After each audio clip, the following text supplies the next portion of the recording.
오늘은 성탄절 주일이고 넷째 주일입니다.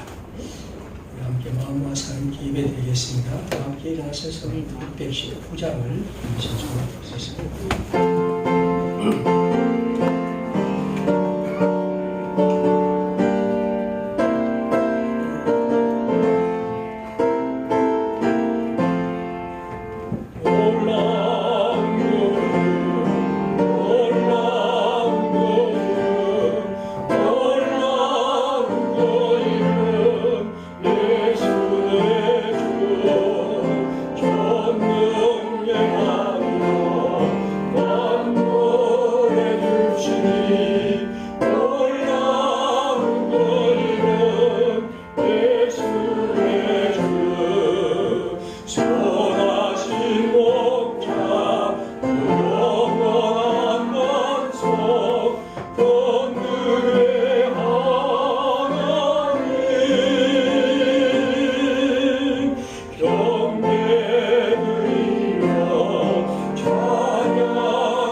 여호와여, 내가 주를 사랑하나이다. 여호와는 나의 반석이시오, 나의 요새시오, 나를 건지시는 이시오, 나의 하나님이시오, 내가 그 안에 피할 나의 바위시오, 나의 방패시오, 나의 구원의 뿌리시오, 나의 산성하시로다. 아멘.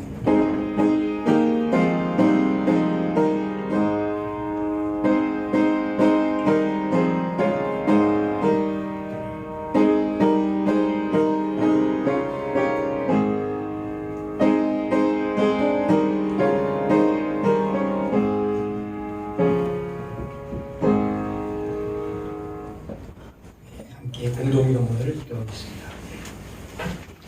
주님, 지금 우리 사회는 5살째 이어지는 코로나19 언제 끝날지 모르는 방역병의 기세 앞에 힘이 없습니다. 마음껏 뛰놀지 못하는 아이들, 생각지 않은 문제로 지친 사람들, 경제적 어려움으로 낙담하는 사람들, 일터를 찾는 청년들의 분노, 세상은 나날이 삭막해집니다. 그래서 싸우지 말아야 할 사람끼리 싸우고 미워하지 않아야 할 사람을 미워합니다. 이럴수록 힘을 내고 서로를 격려하며 나보다 더 힘겨운 이들을 생각하는 것이 오늘 여기에서 우리 신앙의 자리임을 알게 하소서. 한국전쟁 70년 아직도 상처가 여전합니다. 산을 안고 살아가는 이들이 많습니다. 남북의 갈등의 골은 깊어갑니다. 적대의 감정은 식어지지 않습니다. 이 분단의 현실을 그대로 둔 채 어찌 하나님 나라가 임했다고 말할 수 있을까요? 이제부터 우리 사회가 이 싸움을 끝낼, 이 갈등을 극복할, 이 무리한 상황을 넘어설 행동, 곧 평화를 위한 모험을 감행하게 하소서. 감사주일이 다가옵니다. 감사하는 마음을 새기는 한 주가 되게 하소서. 예수님의 이름으로 기도드립니다. 아멘. 잘하셨습니다.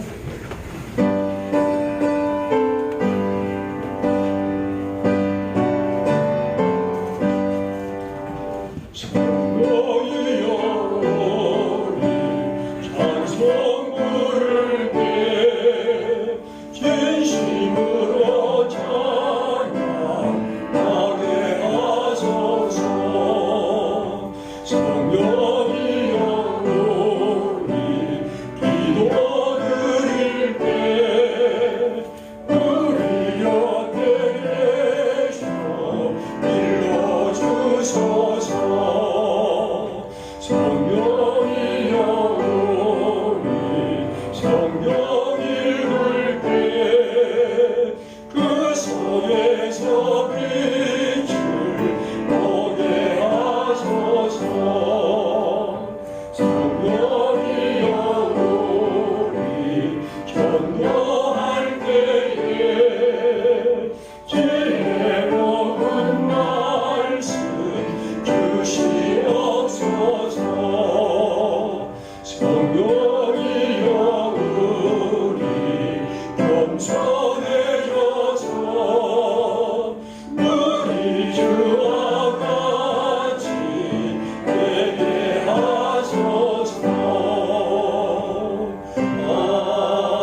일곱 번째 주일을 맞아 평화의 자녀들이 함께 모여 온 우주의 창조자이시고 주관자이신 하나님 아버지 앞에 엎드려 경배와 찬양을 드립니다.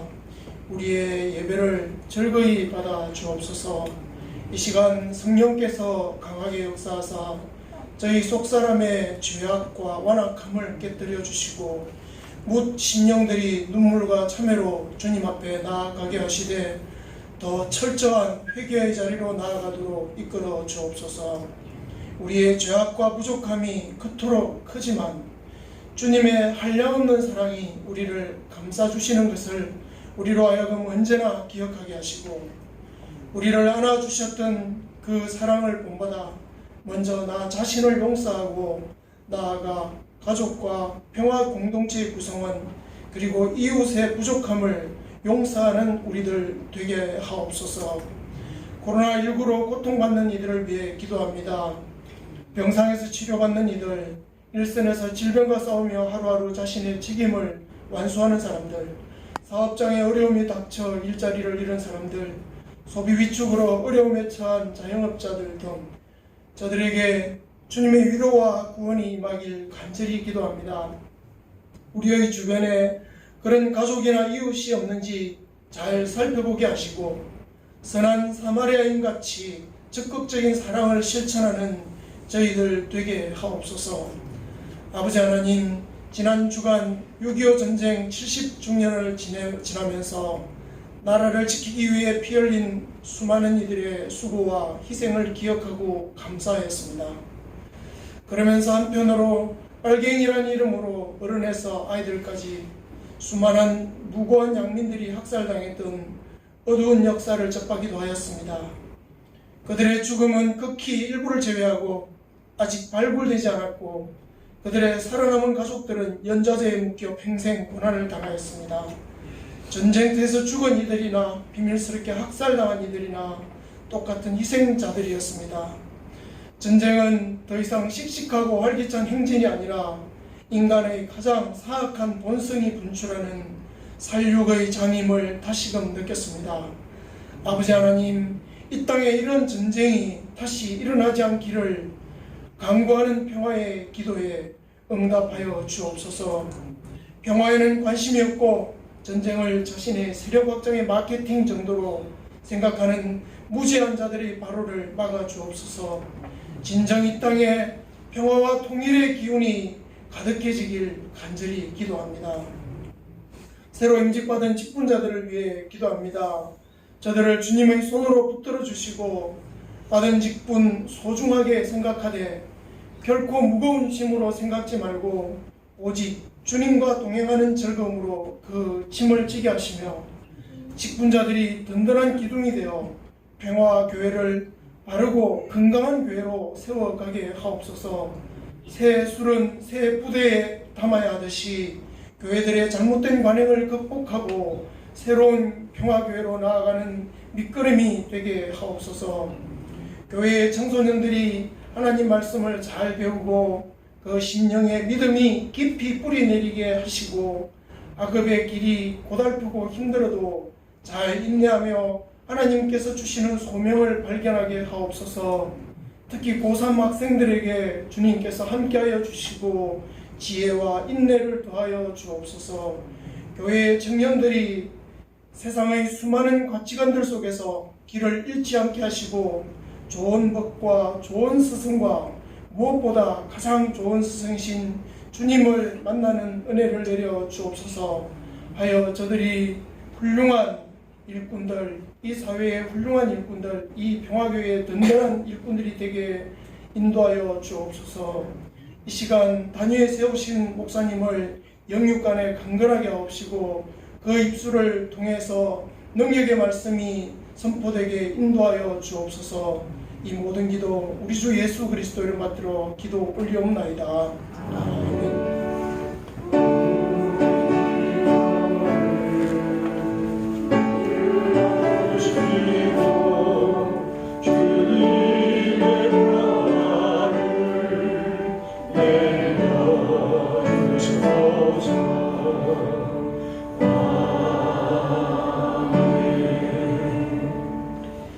창세기 38장 24절부터 30절입니다.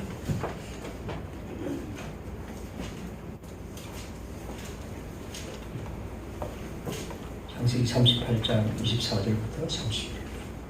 석 달쯤 후에 어떤 사람이 유대에게 일러 말하되 네 며느리 다말이 행음하였고 그 행음함으로 말미암아 임신하였느니라. 유다가 이르되 그를 끌어내어 불사르라. 여인이 끌려 나갈 때에 사람을 보내어 시아버지에게 이르되 이 물건 임자로 말미암아 임신하였나이다. 청하건대 보소서 이 도장과 그 끈과 지팡이가 누구의 것입니까 하니라. 유다가 그것들을 알아보고 이르되 그는 나보다 옳도다. 내가 그를 내 아들 셀라에게 주지 아니하였음이로다 하고 다시는 그를 가까이 하지 아니하였더라. 해산할 때에 보니 쌍태라. 해산할 때에 손이 나오는지라 산파가 이르되 이는 먼저 나온 자라 하고 홍색 실을 가지다가 그 손을 내었더니 그 손을 도로 들이며 그의 아우가 나오는지라.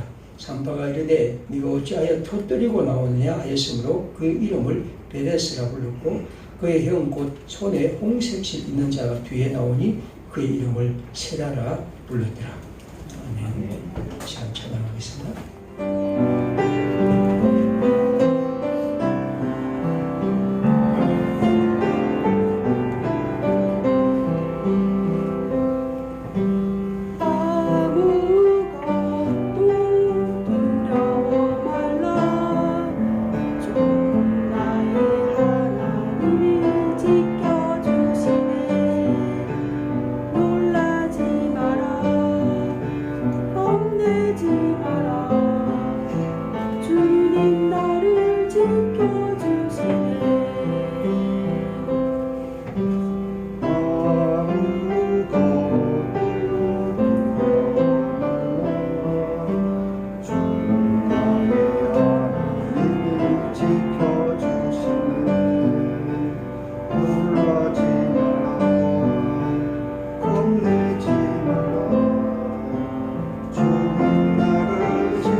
지난 주일에 우리는 오늘 창세기 38장을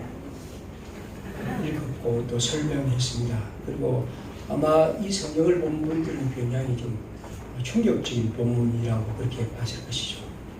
왜냐하면 오늘 읽은 이 38장은 지난주에 말씀드린 것처럼 다말이라는 한 여자가 결혼했는데 아들을 낳지 못했습니다. 그래서 남편이 좀 과부가 되죠. 당시 성경 율법에 따른다면 이럴 경우에는 남편의 시동생이 이 형수와 결혼해야 합니다. 그렇게 해서 그 대를 이어가고 또 여자는 이를 통해서 그의 생존과 또 삶을 이어가게 됩니다. 이게 이제 하나님의 율법이라는 것이죠. 하지만 그 동생은 형수와 결혼하기를 거부하고 결국 심판을 받아 죽습니다. 물론 아직까지 세 번째 시동생 하나가 남아 있었지만 이 아이는 아직 어렸고 그래서 시아버지는 이 다말이라는 여자를 친정으로 쫓아보냅니다. 아이가 크면 혼인을 시켜줄게 라고 하죠. 하지만 시아버지 유다는 아이가 커서도 이 다말을 부르지 않았죠. 다말은 자기가 시아버지에게 버림받은 줄 알고 이제 율법에 따라서 이 아이를 결혼하기 위해서 이 시아버지 야곱을 속여서 유혹하고 그와 동침합니다. 그리고 시아버지를 통해서 그는 임신하고 출산하는 얘기가 지난주에 본 것이죠. 우리가 두 가지가 굉장히 놀라운 것은 성경은 우리가 보통 생명의 말씀이다, 거룩한 말씀이다 라고 그렇게 알려져 있는데 어떻게 이런 얘기가 성경에 기록할 수 있을까 하는 것이 첫 번째 우리가 놀라운 일이죠. 성경에 왜 이런 얘기가 있을까? 이렇게 보통 책에도 없는 얘기가 있을까 하는 것이 첫 번째고, 우리가 더 놀라운 것은 이 일에 대해서 그 마지막에 시아버지 유다가 사람들 앞에서 이 다말의 행동을 보고 이렇게 말합니다. 그가, 즉 다말이 나보다 옳다라고 말하죠. 다시 말하면 자기의 며느리 다말이 자기보다 옳다는 거, 다시 말하면 내가 잘못했다 하는 것을 그는 말합니다. 그뿐 아니라 우리가 성경을 읽어보면 그 다음에 오늘 읽은 성경을 보면 이 다말이 그렇게 시아버지를 통해서 아이를 낳는데 그 이름이 베레스와 세라입니다. 특히 베레스라는 이 아이가 중요한데 이 두 번째 아이 베레스는 성경의 족보에 보면 다윗의 조상이 되죠. 그리고 우리가 성경을 좀 더 확대하면 이 베레스와 다윗, 그리고 그는 바로 예수 그리스도 하나님의 아들 메시아의 계보를 이어갑니다. 다시 말하면 우리 주 예수 그리스도는 바로 이런 베레스, 다시 말하면 다말이라는 사람의 행동을 통해서 태어난 아기, 그 아기를 통해서 이어졌다는 것이죠. 굉장히 충격적인 얘기입니다. 예수 그리스도가 그런 분이었다고 생각하고 의아하게 생각할지 모르지만 성경은 그것을 매우 자랑스럽게 당당하게 얘기하고 있다는 것이죠. 그래서 이 창세기 38장은 굉장히 우리에게 낯설기도 하고 충격적이고 대부분의 사람들은 이 본문을 그렇게 공부하거나 설교하거나 말하지 않죠. 도대체 이 여자가 옳다는 것은 무엇일까? 제가 그날 강조한 것은 이것입니다. 이 다말은 하나님의 율법에 대해 충실한 사람입니다. 그는 하나님의 율법에 기대어 자기의 권리가 있음을 압니다. 다시 말하면 하나님의 율법은 내가 남편과 있다가 아들을 낳지 말고 죽으면 그 동생과 결혼하여 살아가라. 그리고 아이를 낳아서 후대를 이어가라는 것이고, 그를 통해서 이 여자도 어떤 자기의 생존과 생명의 권리를 획득하죠. 당신은 남자 중심의 사회이기 때문에 여자가 그렇게 버려지기도 그렇게 하는 것을 성경은 금하고, 또 여자의 권리와 또 그의 삶을 보장해주는 방식이 그런 것입니다. 지금으로 굉장히 이해하기 힘들고 그것을 실행할 필요는 없겠지만, 다시 말하면 하나님의 율법은 바로 그런 의미에서 이 다말과 이 여성들에게 하나님 부여한 권리입니다. 하지만 유다는 그것을 없애려 하고 그것을 지키려 하지 않습니다. 오늘 성경은 그런 의미에서 이 다말이라는 자는 자기가 지금 획득해야 할 권리를 분명히 세 번째 아이에게 하나님의 주신 권리를 가져야 하는데 이것을 무시하는 이 유다를 보고 그가 할 수 있는 것이 무엇입니까? 주장하고 말하고 어떤 행동이 아니라 오히려 그의 시아버지를 자기가 결혼해야 할 고엘, 다시 말하면 하나님이 주신 율법의 권리로 인정하는 것이죠. 그래서 그에게 다가가고 그를 통해서 아이를 낳습니다. 다시 말하면 저는 이 성경을 통해서 하나님의 율법에 충실하고 그 율법의 권리를 획득하려 하고 그 권리 속에서 자신을 온 힘으로 들어가는 이 다말의 열정, 이것이 바로 우리가 하나님 백성들이 본받아야 할 신앙의 모습입니다. 그런데 이것은 굉장히 오해의 여지가 많습니다. 왜냐하면 성경은 분명 그러한 형태의 관계를 금하고 있죠. 그러면 그게 왜 옳은 것인가? 목적만 좋으면 수단은 아무래도 좋단 말인가? 우리는 이 성경을 통해서 그렇게 적용할 가능성도 꽤 있습니다. 만약에 우리가 하나님 율법이 이렇게 말하는 것이 내가 지키는 것이 미안하면 거기에 등장하는 여러 가지 잘못된 행동들도 정당한 것인가? 성경은 우리에게 그렇게 말하지 않습니다. 그렇게 성경을 읽는 것은 매우 비상식이고 잘못된 성경 읽기입니다. 성경은 그것을 분명히 잘못된 행동이라고 얘기합니다.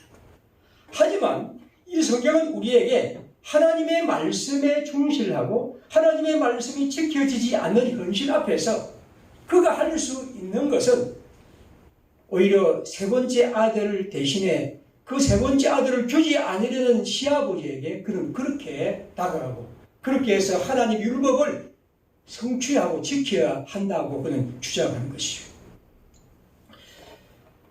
누가복음 19장 26절에 이런 말씀이 있습니다. 주인이 이르되 내가 너희에게 말하노니 무릇 있는 자는 받겠고 없는 자는 그 있는 것도 빼앗기리라. 예수님이 유명한 달란트 비유 혹은 문화 비유라고 한 것을 말씀하신 다음에 주신 말씀입니다.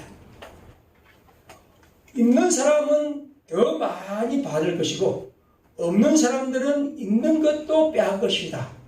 이 말을 가지고 사람들은 이 참 그런 자본주의적인 말이 있을까? 성경은 자본주의를 굉장히 좋아하구나.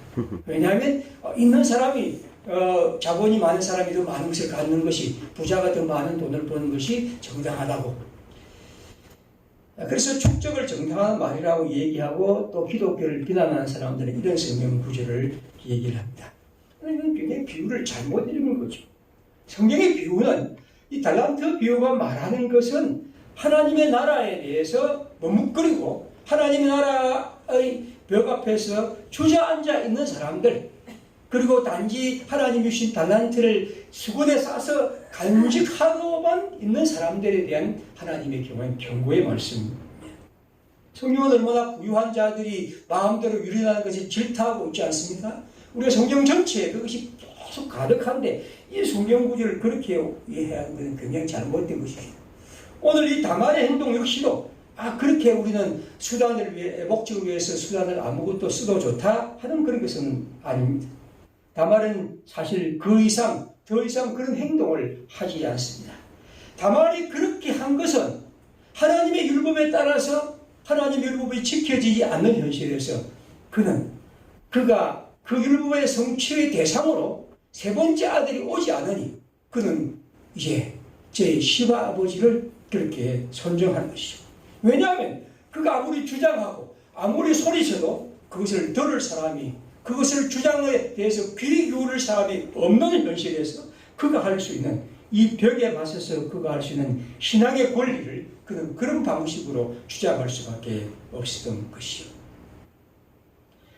다말은 이러한 남자 중심의 사회에서 자식 없는 과부에게 부과한 운명을 하나님의 율법이 그것을 이길 수 있는 하나의 길을 주셨는데 그것마저도 성취되지 않은 것을 보고 결국 그것을 수동적으로 받아들이기를 거부한 사람입니다. 그는 단순한 유혹자가 아니라 오히려 그 시대에 하나님의 율법이 주신 것을 사용 가능한 자신이 할 수 있는 유일한 방법으로 그 자신의 법적인 권리를 지킨 하나의 사람입니다. 그래서 성경은 우리에게 그가 옳다고 말하고 그의 행동에 대해서 하나님의 아들 그리스도 예수의 족보로 이어집니다. 다시 정리합니다. 우리가 창세기 38장에 등장한 다말의 신앙은 무엇보다도 주체적인 것입니다. 여러분, 신앙은 주체적이야 합니다. 목사의 것도 아니고 장로의 것도 아니고 오직 바로 우리 자신이 하나님의 신앙 앞에서 주체적인 것입니다. 내가 아무리 이제 곧 예수를 믿는 사람이랄지라도 하나님은 그가 자기의 발로 쓰고 자기의 입으로 고백하고 자기의 말로 하나님께 다가가기를 원합니다. 기도를 너무 유창하게 할 필요는 없습니다. 올해 혹은 저처럼 목사와 달리 처음 교회를 다닌 사람, 또 기도가 잘 안 되는 사람은 그냥 그대로 하십시오. 덩그리며 그렇게 하는 것을 하나님은 원하시는 것입니다. 신앙은 이런 수많은 벽을 만나면서 그 벽을 넘어서는 것입니다. 신앙은 언제나 받아들일 수 없는 일 앞에 서는 것이죠. 그러나 그 받아들일 수 없는 일 앞에서 약속대로 이루어지지 않는 일 앞에서 자신의 문제로 여기고 그것을 자신의 힘으로 하나님 앞에서 자신의 만남으로 주님께 나아가는 것입니다. 특별히 여러분, 이 다말이 가나안 출신 여자입니다. 가나안 출신 여자가 아들이 없이 홀로 버려졌을 때 그가 겪을 그 공동체에서 일은 뻔한 일. 그러므로 그는 이 일에 대해서 하나님이 주신 율법에 따라서 자신의 권리를 주장합니다. 그는 그 어떤 경우에도 법적으로 항변할 능력이 아무것도 없습니다. 여자인 그가 성문에서 정당한 재판을 받을 수도 없고 가장의 말이 가족들에게 관한 유일하고 절대적인 판결 앞에서 그가 할 수 있는 것은 아무것도 없습니다. 그러나 다말은 그 벽 앞에서 스스로 이렇습니다. 그는 다른 사람에게 그것을 미루지 않습니다. 로또 복권을 박아는 사람처럼 심지어 하나님이 다 해주시겠지 하는 그러한 생각을 하는 사람처럼 손 놓고 지내지 않습니다. 그는 그것을 받아들일 수 없었고 그는 자신이 하나님이 자신에게 주신 권리를 찾아 주도적으로 났습니다. 여러분, 신앙은 주체적인 것입니다. 여러분 스스로 하나님 앞에 서고 하나님과 만나고 하나님과 실험하고 그걸 통해 하나님의 답을 얻는 것이죠. 오늘 다말은 우리에게 다시 한번 우리가 그렇게 위를 쓰기를 바랍니다. 두 번째 신앙은 다시 말씀드리지만 상상력입니다. 창의성이죠. 자, 레비라토 율법은 이렇게 되어 있습니다. 다시 말씀드리지만 그가 결혼해서 남편이 죽었습니다. 아들이 없이 죽으면 그 대를 이을 사람으로 자기의 시동생을 선출해서 그와 결혼해서 그 대를 이어갑니다. 이게 레비라토 율법입니다. 그러면 이 유다는 이 율법에 따라서 처음에는 하다가 두 번째, 세 번째 자기의 아들에 대해서 죽기 싫어서 이 시동생을 이 며느리를 쫓아보냅니다.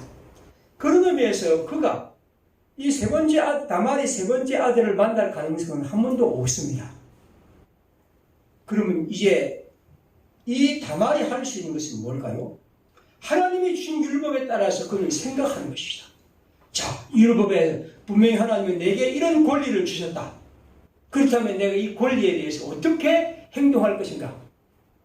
그는 그 율법의 성취의 대상자로 놀랍게도 시아버지를 지목합니다. 놀라운 것이죠. 분명히 문자적으로 그 율법의 성취의 대상자는 시동생이어야 합니다. 그러나 시동생을 그에게 주지 않는 시아버지, 그리고 내몰라 하고 보내버리고 아무런 대답도 없는 그 앞에서 그가 할 수 있는 것이 무엇입니까? 그는 그 율법의 성취의 대상자를 하나님의 율법에 따라서 그는 시아버지를 지명합니다. 일종의 변형된 이 레비라토 율법 성취입니다. 그는 그런 의미에서 하나님이 보실 때 율법의 선수였고 그는 율법에 따라서 자신의 행동을 관찰했고 그리고 하나님과 함께 살아갑니다. 그는 하나님의 율법이 지켜지지 않는 일 앞에서 그는 그렇게 행동하여 자신이 하나님의 백성의 권리가 있음을 증언하는 사람입니다. 세 번째 다말의 신앙은 모험과 용기입니다. 우리가 설명할 필요도 없이 이것은 굉장히 위험한 일입니다. 이것을 발견한 유다가 단번에 전후 사정도 알아볼 생각도 안 하고 어떻게 합니까? 그를 끌어내어 불살라 죽이라. 이게 유다가 한 선고입니다. 아무런 변명할 거리가 없고 결국에서 이것은 성공하지 못하면 그는 죽습니다.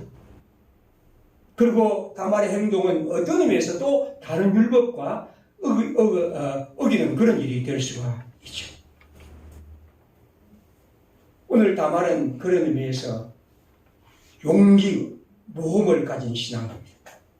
여러분, 신앙은 어떤 의미에서 모든 것이 일상적인 생활의 얘기지만 때로는 모험과 용기가 필요할 때가 있습니다. 어떤 의미에서 모험과 용기의 각오 없이는 절대로 신앙은 불가능한 일이 모릅니다.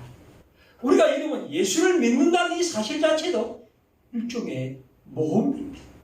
그렇지 않습니까? 어떻게 우리가 예수를 믿을 수 있습니까? 그 2000년 전에 이 땅에 왔다고 하는 하나님의 아들, 아무리 생각해도 믿을 수 없고 우리가 깨달을 수 없는 존재인 예수.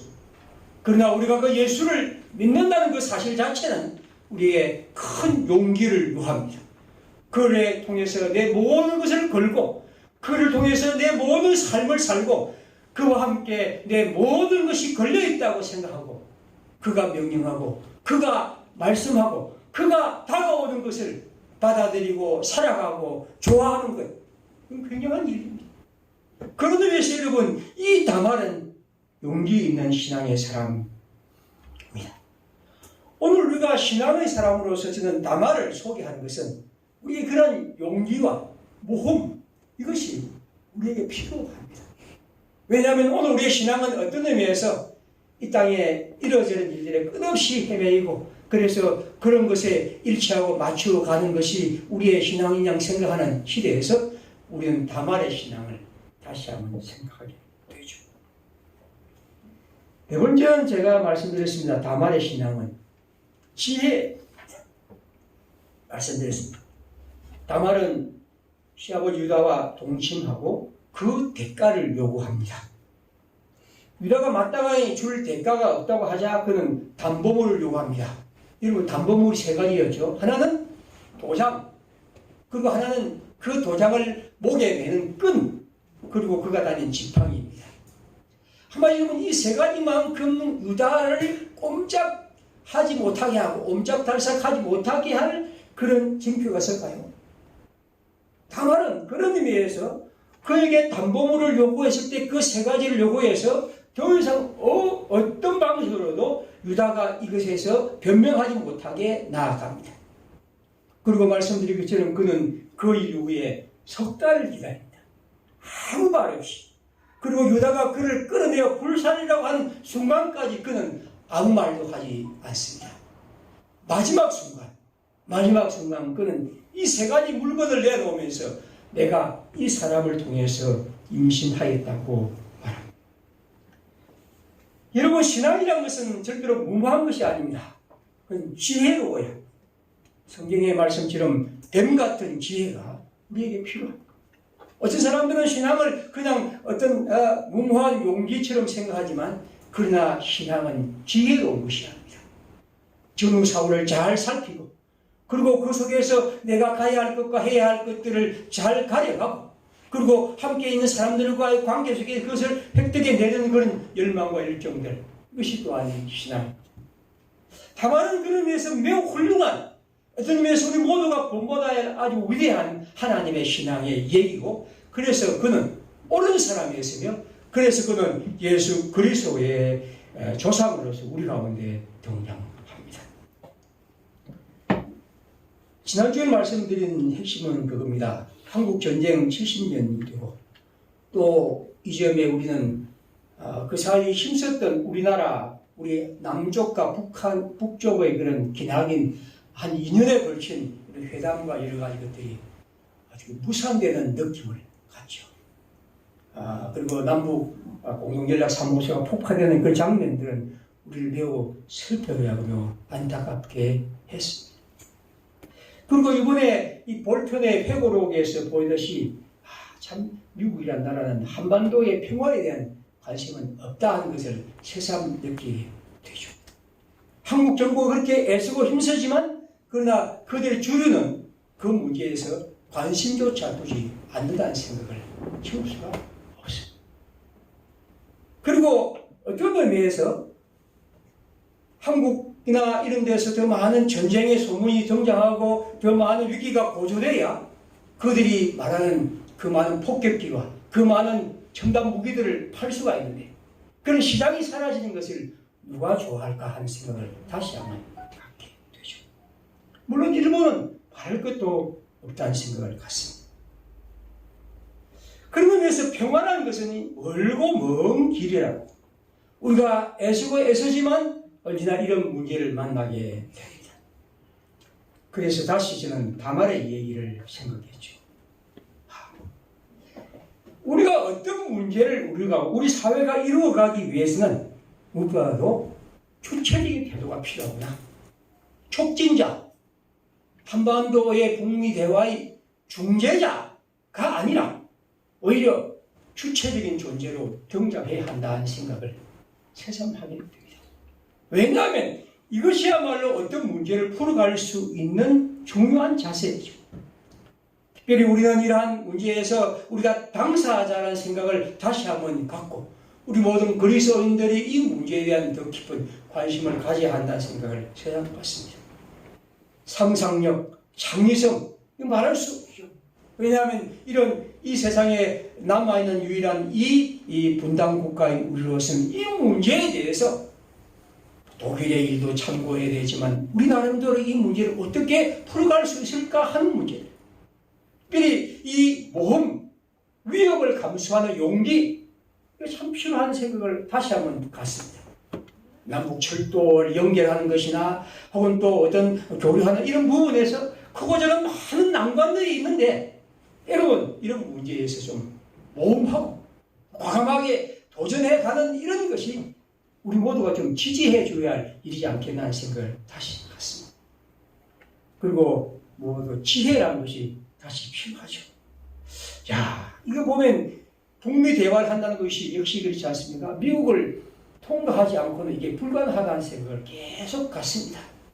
미국을 통과하지 않고는 안 된다는 이런 생각 무시하고는 이룰 수 없다는 것이 또 우리 현실입니다. 그렇다면 이것을 어떻게 지혜롭게 할 수 있을까 하는 것은 역시 우리가 많이 기도하고 관심 기울여야 할 문제들입니다. 아무튼 저는 우리 사회의 일들을 보면서 이 다말의 얘기가 우리에게 어떤 도움과 우리가 이 문제를 생각하는데 하나의 지침이 되기를 바랬습니다. 그와 함께 이제 저는 이 문제는 또한 우리 한국교회, 한국 기독교도 역시 이 다말의 신앙의 문제를 우리들의 것으로 가져야 한다고 봅니다. 특별히 저는 여러 가지 우리가 이제 한국 기독교가 여러 문제 앞에 서지만 특별히 코로나19와 관계해서 제가 좀 관심을 가졌던 것이 뭐냐면 이 비대면이라는 것입니다. 비대면이란 말 그대로 서로 만나지 얼굴을 대하지 않고 만나지 않는 방식으로 이 땅을 살아가는 것이죠. 그래서 요즘도 이제 교회에 대한 여러 얘기가 있으면서 굉장히 우리가 부담스럽고 무겁죠. 교회에 모이는 거죠. 그래서 할 수 있는 그런 걸 지켜가는 것이 우리가 필요하다고 생각하고 지금까지 제가 많이 말씀을 드렸습니다. 근데 이제 문제는 뭐냐면 많은 사람들이 코로나 이전으로 되돌아갈 수 없다고 말하면서 제가 좀 경계하고 싶은 것은 이 비대면의 경제, 다시 말하면 비대면의 경제가 우리가 가야 할 길이고 마치 비대면의 생활이 우리가 마땅히 걸어갈 길이라고 하는 이에 대해서는 저는 좀 다르게 생각하고 그렇게 말할 수 없다고 봅니다. 가장 근본적인 것은 인간이 만나야 하고 부딪혀야 하고 인간은 때로는 사랑해야 하고 인간은 또 말해야 하고 만나서 자신의 의사를 소통해야 합니다. 글로서도 할 수 있고 멀리서 할 수 있지만 그리고 인간은 자신의 생각을 또 우리의 만남을 그런 걸 통해서 대면하고 해야 진정으로 우리의 생각과 우리의 삶이 더 풍성해질 수가 있습니다. 근데 이제 이 비대면의 시대에서 어떻게 보면 비대면 기술이 아주 폭발적으로 증가하죠. 원격 수업이라는 것은 지금 보니까 뭐 대부분의 학교들도 학생들도 웬만한 데서는 다 그렇게 해가야 합니다. 비대면의 이 교육이 저는 지금 이런 시대에 임시 방편으로는 제가 볼 때는 뭐 그럴 수 있다고 봅니다. 하지만 이것이 당연한 것이냐, 이것이 우리가 가야 할 방향이냐 말하는 것은 저는 생각이 다릅니다. 왜냐하면 교육이란 것이 단지 지식의 전수만이 아니라 한다면 적어도 교육은 비대면이 마치 교육에 가야 할 방향이냐, 마치 우리 경제가 그런 것에 가야 할 것이냐 말하는 것은 제 생각은 다릅니다. 제가 이 오마이뉴스라는 그 인터넷 신문의 기사를 읽어보니까 이런 얘기가 있더라고요. 제가 이 동영상 장면은 보지 못했지만 이분이 소개하는 것을 보면 자기 한 영상을 봤는데 차가 막 엄청나게 빨리 가면서 갑자기 저 앞에 서 있는 한 사람을 치웠습니다. 근데 이 사람이 한 20대 정도 초반의 여성이었는데 그냥 차가 덮치니까 그냥 날아서 붕 뛰어서 그러면 그거 떨어져 버렸습니다. 죽었는지 또 어떻게 알 수가 없지만 그러나 치명적인 그런 죽음을 하겠습니다. 문제는 뭐냐면 이 사람이 얘기해요. 그 영상을 계속 돌리는 거죠. 보라는 거죠. 왜 그걸 그렇게 계속 돌리는 영상을 계속 만들어서 사람들에게 제공하는가?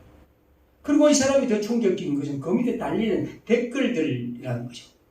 그 댓글들에는 뭐냐 하면 거기에 대해서 뭐 일결거리고 보니까 이 사람이 앞자를 잘 못 보고 갔다는 둥, 왜 그렇게 했냐 둥 이런 식으로 조롱하는 얘기가 꽤 많이 달려있다는 겁니다.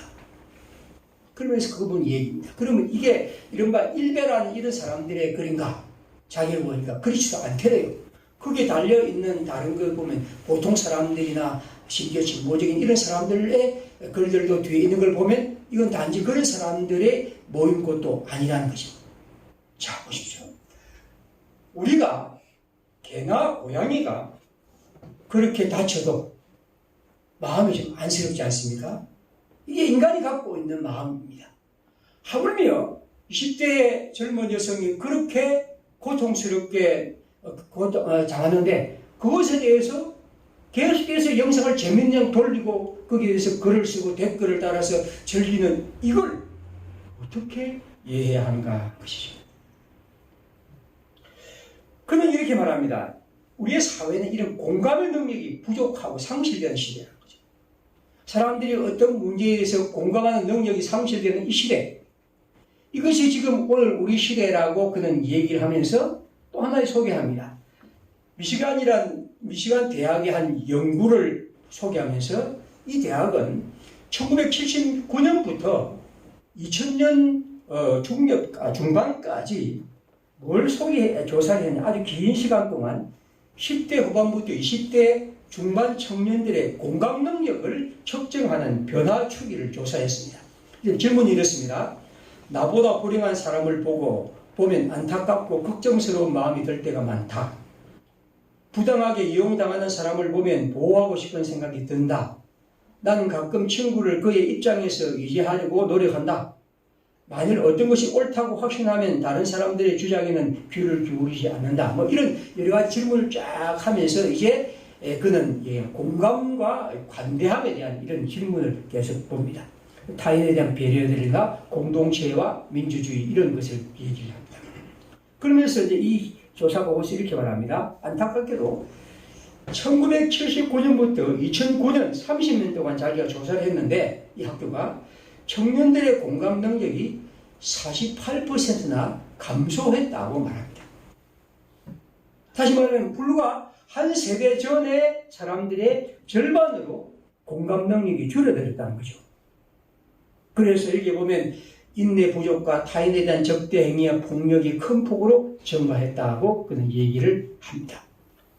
1990년대부터 그렇게 됐다는 것인데 특별히 더 이 사람의 이 학교의 분석은 이렇습니다. 그러면 왜 1990년대 후반부터 2000년대 중반까지 갑자기 그렇게 추락했을까 하는 것입니다.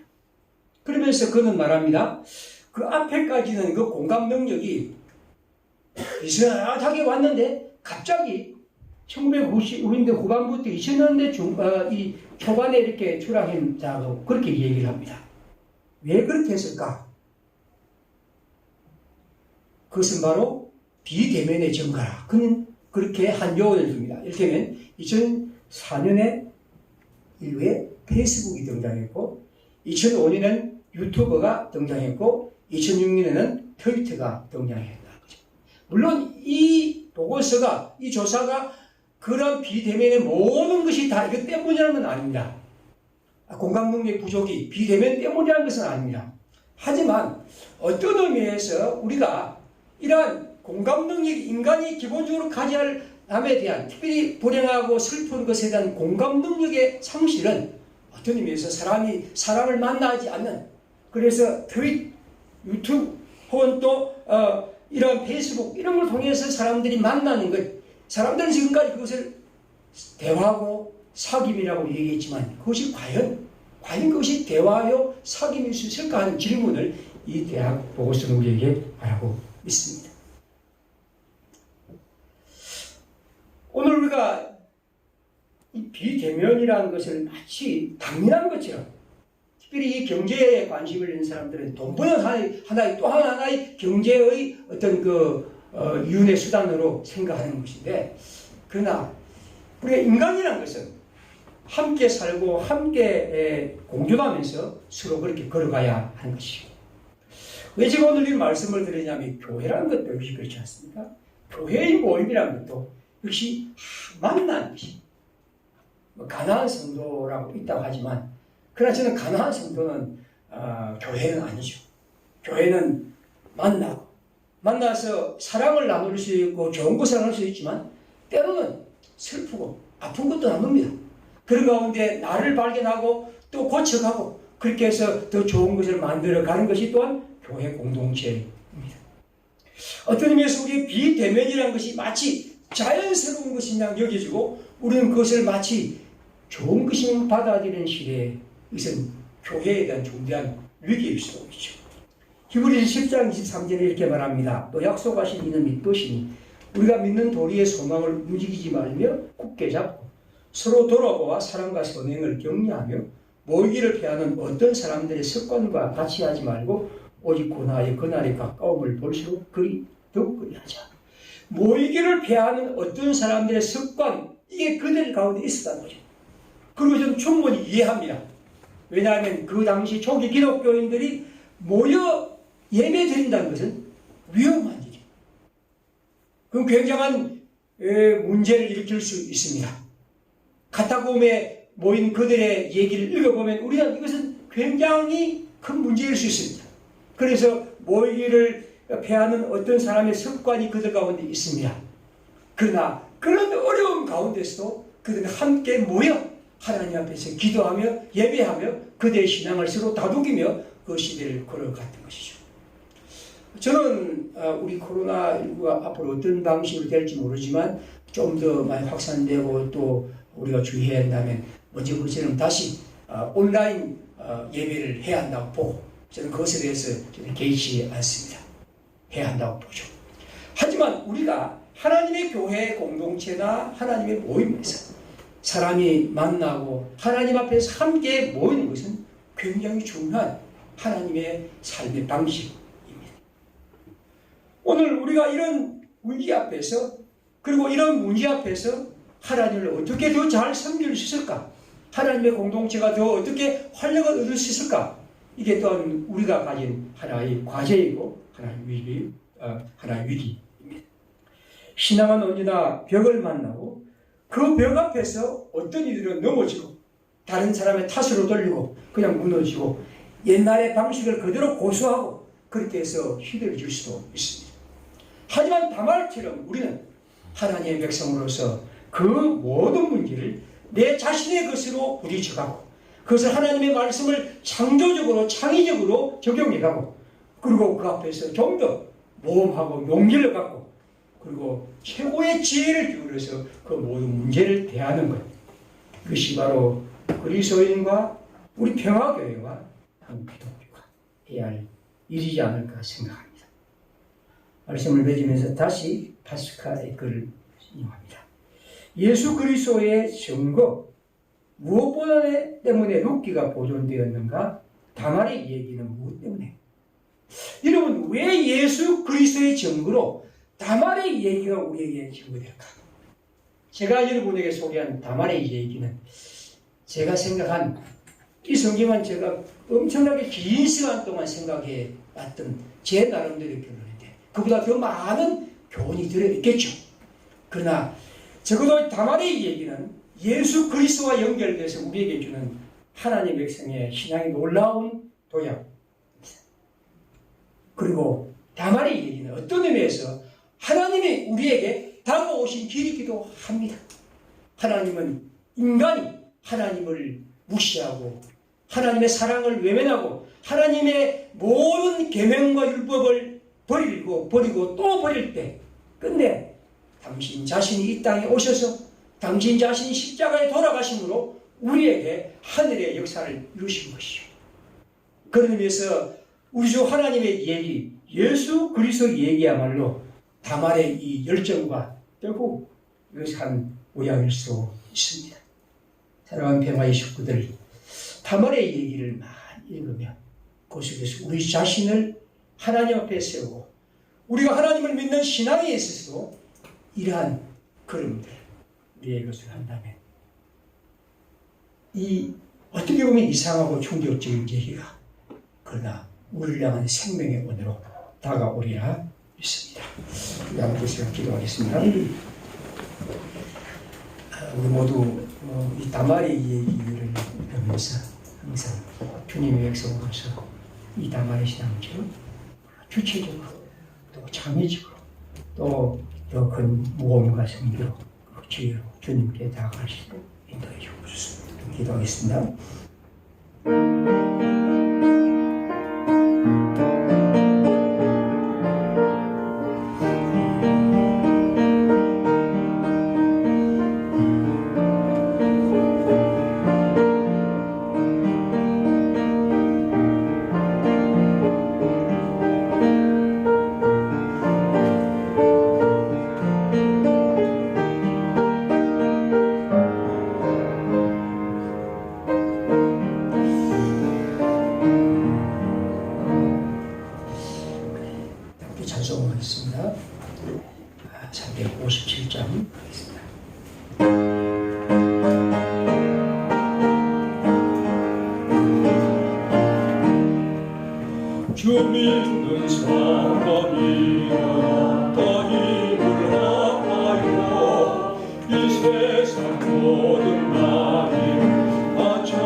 주님께 감사하며 예물을 드립니다.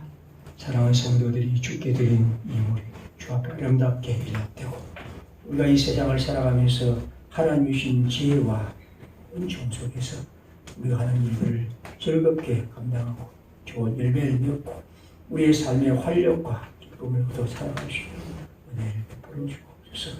사랑하는 모든 식구들과 또 우리가 하는 모든 일도 하나님께 영광 돌리는 복된 그런 되기를 원합니다.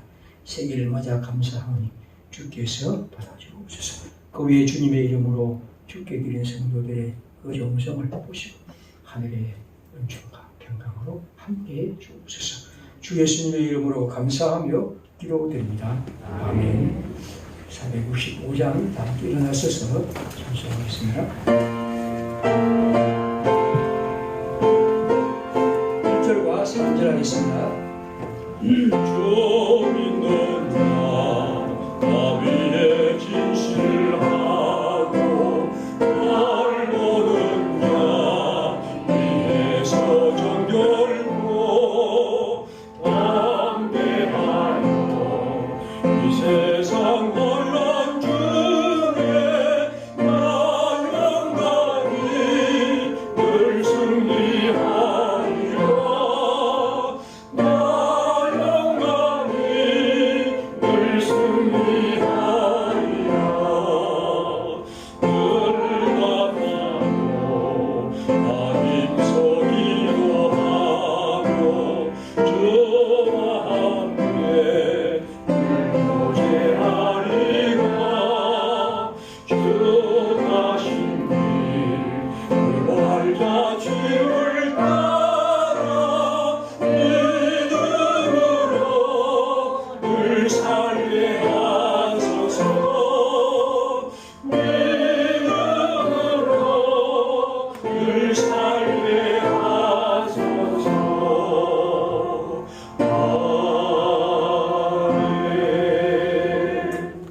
우리의 길과 진리와 생명이신 주 예수 그리스도의 은혜와 하나님의 크신 사랑과 성령의 충만하심 여기 주님께 예배하며 하나님의 백성으로 주 예수 그리스도의 공동체의 이름으로 이 땅을 살아가기를 원하는 주님의 백성들 위해 늘 함께 계실지어다. 아멘.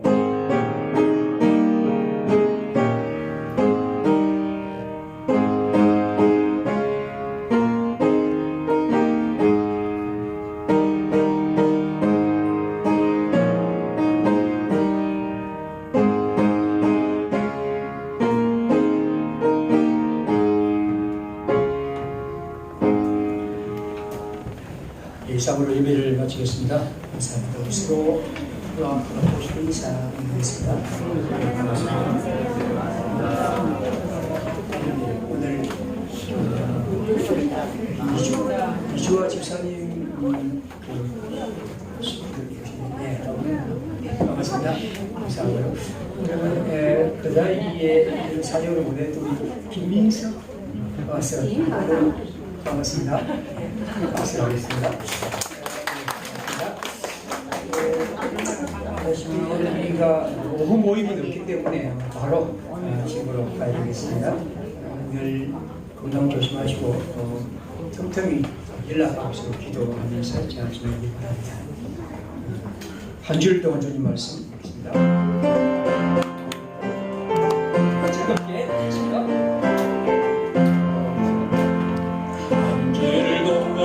주님 말씀 믿게 새기며 어린 날도 벌떡 열어가세 힘써 섬기는 일터마다 웃음꽃 맛보라고 함께 섬기는 온나니에 그 뜻이 넘치도록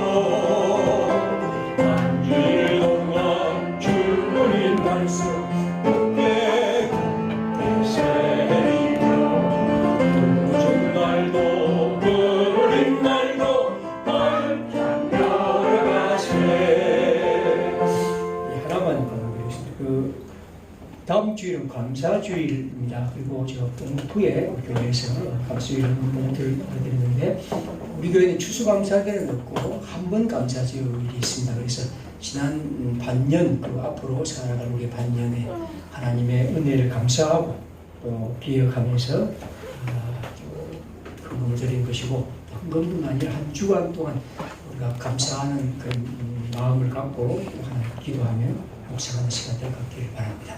예, 하시겠습니다.